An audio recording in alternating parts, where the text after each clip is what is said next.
बिस्मिल्लाहिर्रहमानिर्रहीम। अस्सलाम वालेकुम। शहबाज़ आईटी एकेडमी की तरफ से मोहम्मद शहबाज़ आपकी खिदमत में हाज़िर है। पिक्स आर्ट कोर्स की क्लास 9 के अंदर मैं आपको खुश आमदीद कहता हूँ। तो मैं पिक्स आर्ट को ओपन कर लेता हूँ। ओपन करने के बाद मैं यहाँ पे प्लस के आइकॉन के ऊपर क्लिक करता हूँ और एक जो है वो इमेज को सिलेक्ट कर लेता हूँ।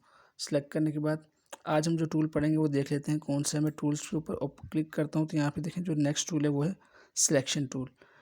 तो देखिए जब आप इमेज डिज़ाइनिंग करते हैं या फ़ोटो एडिटिंग करते हैं तो डिज़ाइनिंग के काम पे सिलेक्शन जो है वो बहुत ही बुनियादी किरदार अदा करती है किसी भी डिज़ाइनिंग के काम के अंदर। तो आज हम जो टूल पढ़ रहे हैं ये सिलेक्शन टूल है। सिलेक्शन टूल इतना ज़बरदस्त टूल है कि इसकी मदद से ही आप अपने तमाम डिज़ाइन को तैयार करते हैं।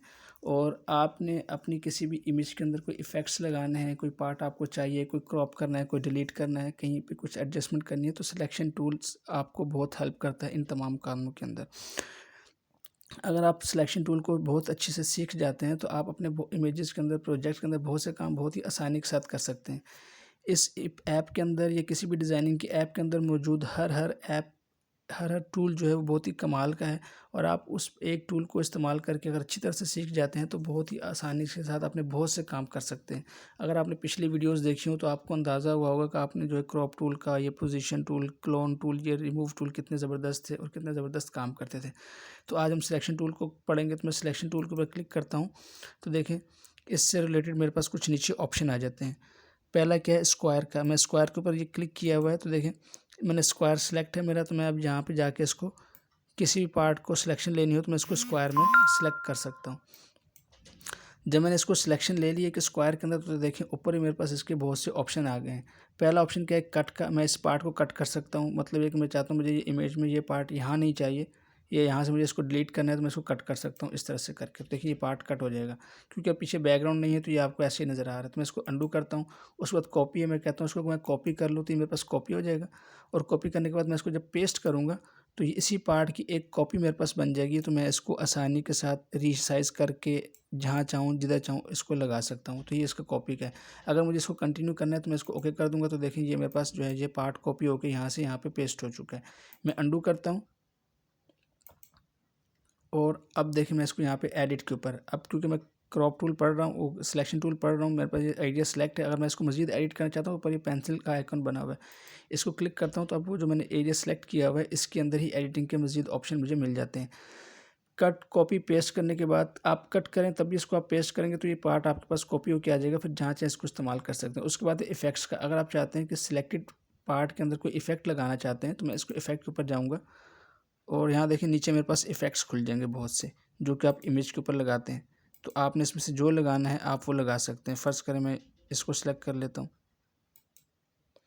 और इसको मैं लगा के मैं इसको ओके करता हूँ। तो देखें ज़रा मेरे इस इमेज के ऊपर ये इफ़ेक्ट अप्लाई हो गया है। तो आपने ऐसा नहीं करना कि कहीं पे भी कोई इफ़ेक्ट अप्लाई कर लेना है। ये तो मैं आपको जस्ट सिलेक्शन के टेक्निक्स बता रहा हूँ कि आप इसको कैसे कर सकते हैं। हाँ, इसको हमने इस्तेमाल अपने ज़रूरत के हिसाब से ही करना है और सिलेक्शन भी ज़रूरत के हिसाब से लेनी है। लेकिन मैंने आपको बताया कि अभी हमने रेक्टेंगल सेलेक्ट किया हुआ है तो इसी सिलेक्शन के अंदर हम मुख्तलिफ ऑप्शंस को इस्तेमाल कर सकते हैं। अगर आपको ये ऑप्शन अच्छा लगता है तो आप इसको जो है इस्तेमाल करें। उसमें इसको दोबारा से अंडू करता हूँ तो मेरे पास दोबारा ये सिलेक्शन ओके हो गई है। उसके बाद क्रॉप है, मैं इसको मज़ीद क्रॉप करना चाहता हूँ। मैं चाहता हूँ यही पार्ट इस्तेमाल करना है तो ये मेरे पास क्रॉप होके आ जाएगा, बाकी इमेज को छोड़ देगा और इतने पार्ट को जो मैंने सेलेक्ट किया था यही मेरे पास आ जाएगा। अगर आप चाहते हैं इसको जस्ट क्रॉप करें और बाकी पार्ट आपके इस्तेमाल का नहीं है तो आप इसको क्रॉप कर सकते हैं। ओके, मैं अंडू करता हूँ। दोबारा मैं सेलेक्ट टूल को सिलेक्ट करता हूँ और यहाँ से मैं सिलेक्शन टूल को ले लेता हूँ। अब देखें एक और चीज़ देखें, मैंने फ़र्ज़ करें ये सिलेक्शन मैंने सेलेक्ट कर ली। ये एक सिंपल सिलेक्शन है, लेकिन अगर आपने एक बॉडी की सिलेक्शन कर रहे थे या किसी पार्ट की सिलेक्शन कर रहे थे तो आपने बहुत ही मुश्किल से एक सिलेक्शन ऐड की और बाद में आपको जब आपने सिलेक्शन कंप्लीट कर ली फिर आपको ख्याल आया यार ये वाला पार्ट तो रह ही गया, मुझे इसको भी सिलेक्ट करना था। अब अगर आपने एक मुश्किल सिलेक्शन ली है, बहुत ही डिफ़िकल्ट सी, बहुत ही टाइम लगा के, और उसके बाद आपको ख्याल आता है यार ये सिलेक्शन रह गई है, तो बजाय इसके कि आप दोबारा इस सिलेक्शन को रिमूव करें और नए सिरे से सिलेक्शन लें, आपने क्या करना है, इसी सिलेक्शन के ऊपर क्लिक करना है और यहाँ पे देखिए आपको दो ऑप्शन मिलते हैं, एक प्लस का, एक माइनस का। प्लस का हम क्या करेंगे, अगर मेरे पास कुछ मैंने मज़ीद सिलेक्शन ऐड करनी है तो मैं प्लस के आइकन को सिलेक्ट करूँगा और उसके बाद मैं यहाँ से इसके अंदर मज़ीद सिलेक्शन ऐड कर सकता हूँ यूँ करके, या जहाँ से मुझे ऐड करनी है इस तरह से करके। और अगर मैंने ये एक सिलेक्शन बहुत मुश्किल से की और मेरा हाथ हिल गया और मुझे ख्याल आया यार ये वाला पार्ट तो मुझे सेलेक्ट ही नहीं करना था, तो गलती से आ गया। लेकिन क्योंकि मैंने इसके ऊपर टाइम बहुत लगाया, अब बजाय इसके मैं इसको दोबारा डिसलेक्ट करूँ और फिर से सिलेक्शन करूँ तो उसमें बहुत वक्त ज़ाया होता है। तो अगर आपके पास आपके टूल्स की प्रॉपर नॉलेज नहीं है तो फिर आपको बहुत ही परेशानी का सामना करना पड़ेगा। किसी भी आप सॉफ्टवेयर में काम कर रहे हो, किसी भी ऐप के अंदर काम कर रहे हो, अगर आपको आपके टूल की प्रॉपर इन्फॉर्मेशन नहीं है, प्रॉपर मालूमात नहीं है, तो आपके लिए बहुत ही परेशानी रहेगी। अब मैं देखिए मैं माइनस वाले को सिलेक्ट करता हूँ और मैं जो गैर ज़रूरी पार्ट मुझसे सिलेक्ट हो गया था उसको मैं डिसलेक्ट कर सकता हूँ इस तरह से करके यूँ। भाई मुझे ये वाला पार्ट नहीं चाहिए, मुझे ये वाला पार्ट नहीं चाहिए, मुझे बस इतना पार्ट चाहिए। तो ये था एक स्क्वायर सिलेक्शन। सेम काम मैं कहता हूँ कि यार मुझे राउंड में सिलेक्शन चाहिए तो मैं राउंड वाला ले लेता हूँ। मैं इसको डिस्कार्ड करता हूँ और दोबारा से मैं टूल के ऊपर जाके सिलेक्शन टूल को ओपन करता हूँ। अब मैं चाहता हूँ मुझे राउंड वाली सिलेक्शन चाहिए तो मैं राउंड वाले के ऊपर क्लिक किया हुआ है ऑलरेडी। राउंड पर जब क्लिक करते हैं तो सिलेक्ट हो गया है। अब मैं इसको राउंड में सिलेक्शन कर सकता हूँ और इसके ऊपर भी आप सेम काम कर सकते हैं। इसको आप पकड़ के मूव भी कर सकते हैं और मूव करने के अलावा यहाँ से कॉपी कट पेस्ट, यहाँ से इफेक्ट्स लगा सकते हैं, क्रॉप कर सकते हैं, अच्छा इन्वर्स भी कर सकते हैं। मिसाल के तौर पर आपने ये वाला पार्ट सेलेक्ट किया, बाद में आपको ख्याल आया यार ऐसा करें मेरे को ये वाला पार्ट तो विजिबल चाहिए जो मैंने सेलेक्ट किया है, लेकिन जो बाहर का पार्ट है ये मुझे ब्लर चाहिए, तो मैं इसको इन्वर्स कर दूंगा। अब क्या किया उसने, सॉरी इसको मैं अंडू करता हूँ, इसको मैं डिसलेक्ट करके दोबारा से करता हूँ क्योंकि ये काम थोड़ा सा इसने ख़राब कर दिया। मैं इसको सेलेक्ट करता हूँ और यहाँ से सिलेक्शन के ऊपर जाता हूँ, यहाँ से मैं ओवल वाली सिलेक्शन ले लेता हूँ और मैंने ये सिलेक्शन ले ली। फ़र्ज़ करिए मैंने ये ले ली और मैंने कहा नहीं मुझे इसके बाहर वाले पार्ट को ही सिलेक्ट करना था, ये तो नहीं करना, तो मैं इसको इन्वर्स कर सकता हूँ। फ़र्ज़ कर मैं इसको इन्वर्स किया, इन्वर्स करने के बाद मैं इफ़ेक्ट्स में गया और इफ़ेक्ट में जाने के बाद देखिए मैं इसके ऊपर इफ़ेक्ट लगा सकता हूँ बाहर वाले पार्ट के ऊपर इस तरह से। देखिए मैंने थोड़ा सा ब्लर कर दिया इसको। अब मैं इसको ओके करता हूँ तो अब देखें तो मतलब यहाँ से जो है थोड़ा सा चेंज हो गया, लेकिन ये वाला पार्ट विजिबल हो गया। तो आप सिलेक्शन की वजह से भी कर सकते हैं। आपने बहुत बार देखा होगा कहीं पर अगर आपने मैग्नीफाइंग ग्लास शो करना है, आप चाहते हैं कि पीछे का टेक्स्ट धुंधला हो, लेकिन जो सिलेक्शन जो राउंड सर्किल के अंदर जो इमेज है उसके अंदर आपका जो टेक्स्ट है वो विजिबल हो, शार्प हो या इमेज शार्प हो, तो आप इस तरह के फ़िल्टर लगा के, इफ़ेक्ट लगा के यहाँ से इस तरह के काम कर सकते हैं कि अपनी सिलेक्शन को यहाँ से इन्वर्स करके ये काम कर सकते हैं। मैं इसको दोबारा अंडू करता हूँ तो यहाँ से आप अपनी मर्ज़ी के इफ़ेक्ट्स लगा सकते हैं। तो उम्मीद है ये आपको बात समझ आई होगी। मैं इसको डिस्कार्ड कर देता हूँ और मैं यहाँ से अब देखें इसमें भी वही ऑप्शन है दोनों। अगर आपके के पास एक एक्स्ट्रा सिलेक्शन हो गई है तो आप माइनस को सिलेक्ट कर सकते हैं उसको डिसलेक्ट करने के लिए, और अगर कुछ चीज़ ऐड करनी तो आप प्लस के ऊपर क्लिक करके उसको यहाँ वहाँ पे ऐड करा सकते हैं। क्योंकि अब ये इन्वर्स है तो मैं इन्वर्स को ख़त्म करता हूँ, तो आप इसको यहाँ से इस तरह से ऐड कर सकते हैं सिलेक्शन को यूँ। और इसी तरह दोबारा इस पर क्लिक करेंगे और यहाँ से आप माइनस के ऊपर क्लिक करके जो सिलेक्शन है उसके अंदर से आप गैर ज़रूरी जो सिलेक्शन हो गई उसको माइनस कर सकते हैं। तो इसके अलावा जो नेक्स्ट है ये है ब्रश का। अगर आप चाहते हैं ना आपको स्क्वायर में करनी है ना आपको सर्कल में सिलेक्शन करनी है, आपको तो ब्रश के ज़रिए से सिलेक्शन करनी है, अपनी मर्ज़ी का पार्ट लेना है, तो आपने जस्ट ब्रश को सिलेक्ट करना है और सेलेक्ट करने के बाद इसका डायमीटर सेलेक्ट करने के बाद आपको ब्रश का साइज़ कितना चाहिए, उसके बाद आपने जो है इसको सेलेक्ट कर लेना है। मिसाल के तौर पर बाज़ को हमें बालों में कलर करना है या किसी कपड़ों का कलर चेंज करना है, तो हमें जिस कपड़ों की सिलेक्शन चाहिए होती है तो हम फिर उसके हिसाब से ब्रश की सिलेक्शन ले लेते हैं, जैसे कि पिछले टूल्स में देखा। और यहाँ पे मुझे अगर फर्स्ट का इसको चेंज करना है, इसके अंदर फ़िल्टर लगाना है, कोई इफ़ेक्ट चेंज करना है, तो ये हम कर सकते हैं इस तरह से करके। भाई मुझे सिर्फ इमामे का कलर चेंज करना है या इमामे के अंदर ही फ़िल्टर लगाना है, तो यूँ कर सकते हैं हम। अब क्योंकि मैंने जस्ट एक रफ से सिलेक्शन की इसलिए साइड के पार्ट भी सिलेक्ट हो गए, लेकिन अगर आपने ऐसा करना है कि किसी कपड़े की सिलेक्शन करनी है या बालों की सिलेक्शन करनी है, उसके अंदर कलर चेंज करना है, तो आप फिर इसको बहुत ही ध्यान से अगले टूल जो कि लेज़ो है इससे हम करेंगे। अब मैं इसको अंडू करता हूँ। अब फ़र्ज़ करें आपने एक सिलेक्शन कर ली ऐसे करके और आप चाहते हैं यार मुझे सिलेक्शन रिमूव करनी है, जैसे फ़र्ज़ करें मैंने सिलेक्शन की ना यहाँ से यूँ करके मैंने इमामे की, लेकिन ये फालतू पार्ट भी सिलेक्ट हो गया है। तो अब मैं एक तो था कि हम माइनस कर सकते हैं, दूसरे कि हम इरेज़ भी कर सकते हैं। मैं इरेज़ में जाऊँगा, यार मैं कहता हूँ मुझे यहाँ से जो है ना इसको रिमूव कर दें इस तरह से करके। अब आप देखते जाइएगा कि मैं इसको यहाँ से सिलेक्शन को रिमूव करता हूँ, मुझे सिर्फ़ इमामे की सिलेक्शन चाहिए।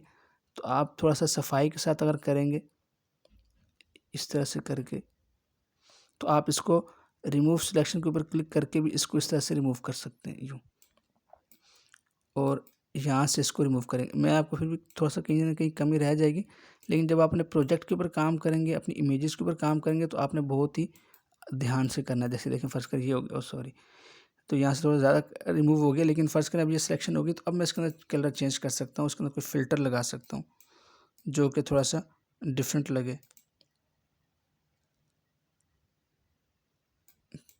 और इसमें से जो आपको सही लगे वो आप ले लें। उसके बाद आपने इसको क्या करना है, ओके करना है। तब देखें ये इसका थोड़ा-सा इसके अंदर इफ़ेक्ट जो है इसके अंदर ऐड हो जाता है। तो इस तरह से आप ब्रश के ज़रिए भी सिलेक्शन कर सकते हैं और यहाँ से रिमूव भी कर सकते हैं। उसके बाद लेज़ो का मैं इसको अनडू करता हूँ और ये लेज़ो सिलेक्शन, लेज़ो जो लोग फ़ोटोशॉप इस्तेमाल करते हैं वो जानते हैं कि लेज़ो से क्या है कि आप फ्री सिलेक्शन ले सकते हैं। मिसाल के तौर पर मैं यूँ पकड़ता हूँ, सॉरी, मैंने लेज़ो को सिलेक्ट किया है और मैं इसको यहाँ से पकड़ के मैं ज़रा इसको अनडू कर लूँ अच्छी तरह से। मैं इसको एक बार दोबारा से जो है ओपन कर लेता हूँ। मैं टूल के ऊपर क्लिक करता हूँ, सिलेक्शन के ऊपर जाता हूँ, यहाँ से लेज़ो को सिलेक्ट कर लेता हूँ। लेज़ो को सिलेक्ट कर लिया, अब मैं यहाँ से अपनी मर्ज़ी की सिलेक्शन ले सकता हूँ। देखिए यूँ करके आपने जैसे अपनी फिंगर की मदद से या अगर आपने मोबाइल के साथ माउस कनेक्ट किया हुआ है तो आप इसको इस तरह से सिलेक्शन ले सकते हैं इस पार्ट की। और इसके अंदर भी वही है कि अगर आपने कोई ज़्यादा सिलेक्शन ऐड करनी है तो आपने यहाँ से प्लस को ले लेना है और प्लस के अंदर करके आपने जो है मज़ीद सिलेक्शन कुछ ऐड कर लेनी है। फ़र्ज़ करें मैंने ये वाला पार्ट भी ऐड करना है और अगर आपने कोई सिलेक्शन रिमूव करनी है तो माइनस का लेके आप इसके अंदर से इस तरह से ड्रैग करके कर सकते हैं। लेज़ो टूल बहुत ही ज़बरदस्त टूल है, बहुत ही आप आराम से सिलेक्शन ले सकते हैं। और दूसरा आप इरेज़ टूल से भी आप जो है वो जो फालतू पार्ट सिलेक्ट हो जाता है आपसे, आप उसको रिमूव कर सकते हैं। तो काम सबका सिलेक्शन ही है, लेकिन ज़रूरत के हिसाब से और सहूलत के हिसाब से आपको जो टूल आपके प्रोजेक्ट के लिए समझ हो कि यार मैं इसमें ये टूल इस्तेमाल कर सकता हूँ, वो कर सकते हैं। वो टूल आप ले लें। लेने के बाद आप इन्वर्स करें, मुख्तलिफ़ सिलेक्शन की टेक्निक्स जो यहाँ पे हमने बताई हैं वो तमाम के तमाम टूल्स के अंदर काम करती हैं। आपने एक इफ़ेक्ट लगा लिया और इफ़ेक्ट लगाने के बाद आपने इसको ओके कर दिया और बाद में आप इसको अंडू कर सकते हैं, तो अंडू कर दें। और कुछ चीज़ें ऐड करनी है तो अच्छा फ़र्ज़ करें अगर आपने एक इमेज बना ली अपनी, तो यहाँ पे देखिए हार्ट का आइकॉन है तो आप इसको ऐड कर सकते हैं अपने स्टिकर्स के अंदर। आप किसी भी इमेज को सिलेक्ट करेंगे जब जो भी आपने एडिटिंग करनी है वो कर ली और मैं इसको अंडू कर लेता हूँ सारी चीज़ों को। उसके बाद आप इसको एज अ स्टिकर भी ऐड कर सकते हैं, तो ये आपके पास स्टिकर में ऐड हो जाएगा। देखें सेव टू माई स्टिकर्स, तो आप किसी भी इमेज को इस टूल आगे जाके इसको अपने स्टिकर्स में भी इस्तेमाल कर सकते हैं। तो ये सिलेक्शन की टेक्निक्स हैं जो कि बहुत ही ज़बरदस्त हैं। इन टूल्स को आप बहुत अच्छी तरह से प्रैक्टिस करें और मुख्तलिफ इमेजेस के अंदर प्रैक्टिस करें। जितना आप इसको प्रैक्टिस करेंगे इसमें जो इमेज में जो मेन काम होता है, जब आप क्रॉपिंग करते हैं तो सिलेक्शन ही बहुत अच्छा ज़रूरी काम होता है, क्योंकि बाज़ औक़ात ऐसी सिलेक्शन होती है कि आपको कुछ इमेज के कुछ पार्ट क्रॉप करना पड़ता है। तो जो नॉर्मल सिलेक्शन है वो तो आप कर लेते हैं, लेकिन बहुत जगह सी जगहों पे आपको डिफ़िकल्ट सिलेक्शन लेनी पड़ती है। मिसाल के तौर पर अगर मैं कहता हूँ मुझे इसके कपड़ों का कलर चेंज करना है, तो कलर चेंज करने के लिए मुझे बहुत ही सफाई के साथ यहाँ से सिलेक्शन लेनी पड़ेगी इन पार्ट्स को देखते हुए, ताकि इसके अंदर एक रियल लुक नज़र आए कि यार वाक़ई इसके कपड़े चेंज हैं। अगर आपने ऐसे क्लोज़ सिलेक्शन नहीं करेंगे तो आपको वो इफ़ेक्ट, वो लुक, वो इसके अंदर रियलिटी नज़र नहीं आएगी। तो जितना सफाई से काम करेंगे और जितना प्रैक्टिस करके करेंगे उतना ही आपके हाथ में सफाई आएगी और आपको इसकी सही अंडरस्टैंडिंग होगी कि हाँ भाई ये टूल इस तरह से प्रॉपर अच्छी तरह से काम करता है। जब आप तमाम के तमाम का काम कर लेते हैं तो आप देखें इसको सेव भी करें। जब फर्स्ट मैंने सिलेक्शन कर ली, सिलेक्शन करने के बाद मैंने इसके अंदर इफ़ेक्ट्स ऐड कर दिए और इफ़ेक्ट ऐड करने के बाद अगर मैं चाहता हूँ इसको सेव कर दूँ और मैं चाहता हूँ इसको सेव करें, तो आप इसको यहाँ से जाकर सेव कर क्लिक करें, यहाँ से इसको क्लिक कर दें तो इस इमेज को आप डाउनलोड करके सेव कर सकते हैं, जो कि आपको बताया हुआ है। तो उम्मीद है ये वीडियो आपको पसंद आई होगी और आपने इसको समझा होगा। ये वीडियो थोड़ी सी लेंथी हो गई इसलिए कि आपको टूल की तमाम डिटेल बतानी थी, इसलिए। तो आप इसको जितना समझेंगे, जितना प्रैक्टिस करेंगे आपके लिए फ़ायदा होगा। तो इंशाल्लाह आपसे नेक्स्ट वीडियो में मुलाकात होती है, तब तक के लिए इजाज़त दें। अस्सलामु अलैकुम व रहमतुल्लाहि व बरकातुहू।